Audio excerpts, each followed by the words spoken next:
Talk about how you select people on your team, because that's a question a lot of young entrepreneurs give me is, how do I select people? And I'm sure you learned a lot very quickly as soon as you're the one that has to assume all the risk. A big part of what allows businesses to succeed is not giving up on people and making the investment in growing and developing people. So always be interviewing, always talk to people. I had a great business partner when I was very young, very successful multi-billionaire. And I remember he spent most of his time interviewing and talking to people. And I took note of that. And so I've tried to emulate that. But ultimately, I'm not looking for a college degree. Yeah, that's right. I'm looking for someone that is tenacious, that's driven, that's committed, that's really a curious, ferocious learner, someone that just wants to keep learning, that's diving into education, whether it be through podcast, whether it be through having great mentors, whether it be through reading, whatever it is. I'm looking for that mindset. I totally agree. And ultimately, I look for people that are outcome driven, right? I mean, in business, there is a scoreboard. Participation ribbons really don't matter. There's a scoreboard. You know, if you're winning or you're losing, it's called net income. It's your profitability. That's your insurance against success. And so I try to find people that truly understand how to deliver outcomes. People that are competitive, I love. People that have a background in sports is very interesting to me. So I've always looked for people that are just driven and motivated. And you sold some of your companies to Warren Buffett, is that right? You know, I was in a very unique situation where my companies were successfily acquired by Berkshire Hathaway. When? In 2015. Did you own a railroad? No, I did not own a railroad. No, I actually founded these businesses that ultimately became part of a much larger business in the automotive industry, and just very fortunately had the companies acquired by Berkshire. And so what did you learn in that process? Well, I learned a lot. So when I was about 14 years old, I started reading business books. And I did all I could to study Warren Buffett. The Oracle of Omaha. And really understand how to build a business that has enterprise value and what that looked like. I never in my life had any idea that this set of circumstances would come together. But what I learned is that if you build a business that is driven on profitability, and truly building enterprise value, and you're playing the long game, and you can align that business with super smart people, you never know who's going to knock on the door. Let me ask you about that. And I don't know the answer because this is debated. If you're trying to drive profitability, what matters the most? Your employees, your customers, or your shareholders? So I'm going to give you a fourth. Oh, okay. So the fourth is you really have to be missionally focused. I mean, everybody's got mission above the profit? Of course. Yeah, missionally focused. I mean, ultimately, you've all got to be heading in the same direction, doing the same thing. For me, I measure the success of every business I have based on profitability. I have no idea how to spend revenue. I know how to spend net income. And I like that. So profitability is definitely the outcome. I'm just curious. I love learning about this. So let's take one of your businesses you sold to Berkshire. Can you give an example of what were you making or what were you providing? The businesses I was in, they were not sexy. So one of the companies that I started when I was in that 25-year old range was an automotive specialty chemical business. And that is niche. Yeah, it's called Zach Products. And I founded that company. And just to give you some high-level economics, we made a product that cost a couple dollars to make. And we sold it for $12 to $15 a piece.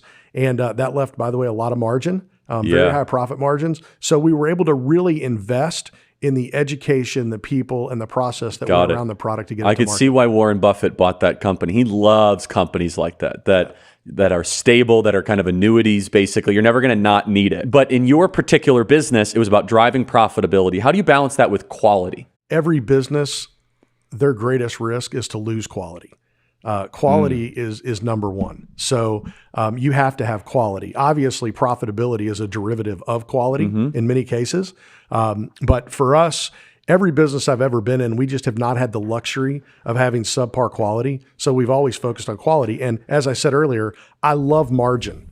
Yeah, so how do you balance margin with doing something beautiful? Well, my experience has been the better quality product you make and the better brand that you can deliver to the marketplace, the higher price you could charge, and ultimately the more margin you're going to have. So I think your greatest insurance against protecting margin is to have undeniably the absolute best quality product or service that you have in the marketplace. And if you have that and it's undeniable, I don't think you get beat up on pricing as much. Yeah, and that's contrarian to how some people try to flood the market with cheap, nonsense, right? My business plan, if I ever had one, was on one piece of paper. I remember it well. It had about 5 spheres on it, and it said I was going to do these 5 different things. But ultimately, I never sat down and wrote out a plan. It was really about tenacity and drive.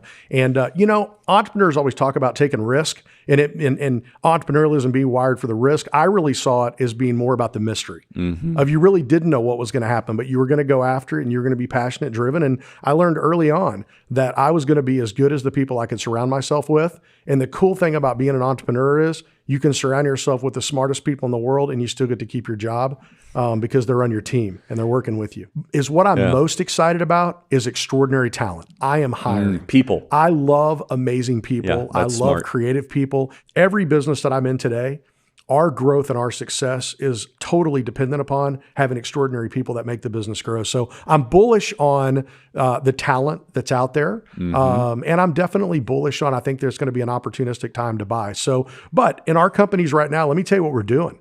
We are absolutely sharpening our pencil. We're building the tightest models we ever have.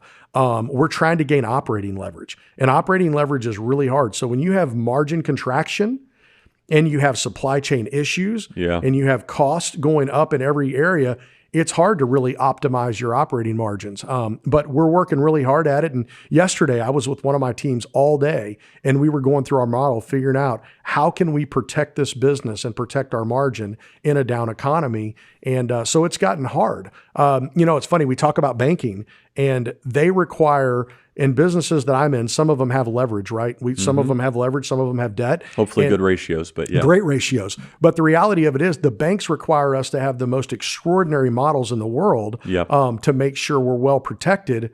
And they don't even have that for themselves. That's what I was going to say. It's unbelievable. It's unbelievable. These banks are such frauds. Yeah. So at any rate, that's what we're doing. And I'm excited about the opportunities that are going to be out there. And for me, every business I've ever been a part of has been about having extraordinary people. And so I think the more of a bench I can have of extraordinary talent gives me more opportunity to go seek opportunity to go buy companies, which I love to do. A lot of young people in this audience. What is your advice? I know that's a big question. Words of wisdom, things to share for a young person right now in the country. Yeah. So first of all, it's a challenging time, but with adversity comes opportunity. And I believe that the generations right now that are in school are going to have an unbelievable runway of opportunity because of, quite candidly, a lot of misfits that are in play right now that'll go away. So my motivation is learn things that are practical, that are real, gain knowledge in areas that ultimately are real. If you look at businesses that are just driving revenue and are hype, go look at their financial statement. Go look at their financial statement. There's a lot of hype. Yeah. Get away from the hype. Yeah. I can tell you right now, I'm not a profound intellect. I didn't spend a ton of time in academia. If you are creative, if you treat people well, if you work hard, and ultimately do the right thing, this company is really rewarding. But you need to be educated. That's my concern with a lot of tech companies, though. I mean, it should be. Users is how they generate. That's how they have value. Users have no idea how to monetize that. They haven't figured it out in a lot of cases. And I love tech companies. I'm an investor in tech. I own some tech companies. Tech's great, but at the end of the day, be a part of a business that makes a profit. That makes a real profit. It's the best insurance you could ever have for success. And if you're, a young emerging business person, whether you're going to be a professional or you're going to be an entrepreneur, so you're going to work for a company or you're going to be an entrepreneur, you want to be entrepreneurially minded. Thank you so much for watching this video. If you found it valuable, please watch this next one. I think you're going to love it.